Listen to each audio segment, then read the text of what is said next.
रात के सन्नाटे में जब दुश्मन ने हमला किया तो उसे अंदाजा भी नहीं होगा कि इस बार सामने झुकता हुआ भारत नहीं बल्कि ललकारता हुआ भारत मिलेगा।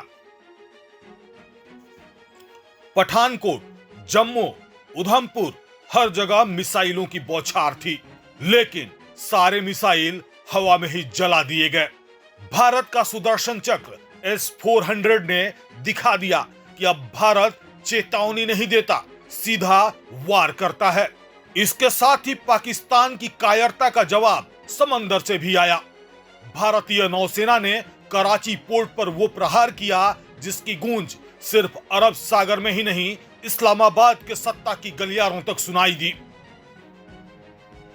इस बार पाकिस्तान को समझ में आ गया कि अब एलओसी पार करना खुद की बर्बादी का रास्ता चुनना है। राजौरी से लेकर सियालकोट तक हर गोली का जवाब गोले से दिया गया। भारत अब धैर्य की ढाल नहीं, प्रहार की तलवार उठा चुका है। और दिल्ली में बैठकों की रात नहीं थी, ये रणनीति की रणभूमि थी। पीएम मोदी, एनएसए डोभाल और सेना प्रमुखों ने तय कर लिया कि अब अगर दुश्मन अंगुली उठाएगा तो हम बाजू तोड़ देंगे। और इसके साथ ही अंतर्राष्ट्रीय मंचों पर भी भारत की आवाज गूंज रही है। विदेश मंत्री एस जयशंकर ने अमेरिका को दो टूक कहा, हमें नसीहत नहीं साथ चाहिए, क्योंकि आतंक के खिलाफ ये लड़ाई अब सिर्फ भारत की नहीं बल्कि मानवता की है। हवाई क्षेत्र में भी अलर्ट जारी है। देश युद्ध के मुहाने पर नहीं है बल्कि दुश्मन को खत्म करने की तैयारी में है। ऑपरेशन सिंदूर सिर्फ एक सैन्य कार्रवाई नहीं, ये एक संदेश है कि भारत अब ना सहन करेगा और ना सहानुभूति मांगेगा। अब जो भी भारत की ओर आंख उठाएगा उसकी आंखें ही नहीं, उसका अस्तित्व भी मिटा दिया जाएगा। सीमा पर अब सिर्फ सेना नहीं खड़ी है बल्कि 140 करोड़ हिंदुस्तानियों का इरादा खड़ा है।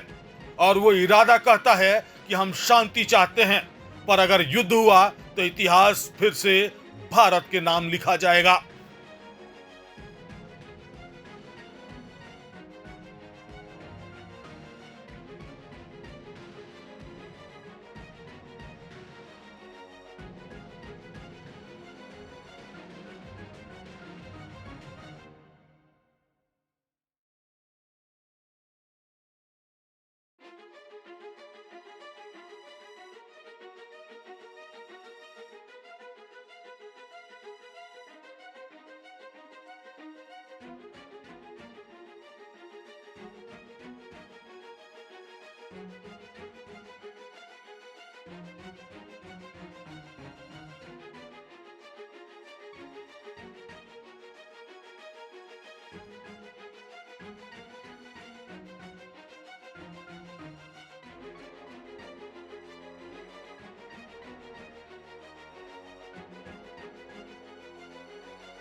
प्रभातखबर.com, विश्वास वही, रफ्तार नहीं।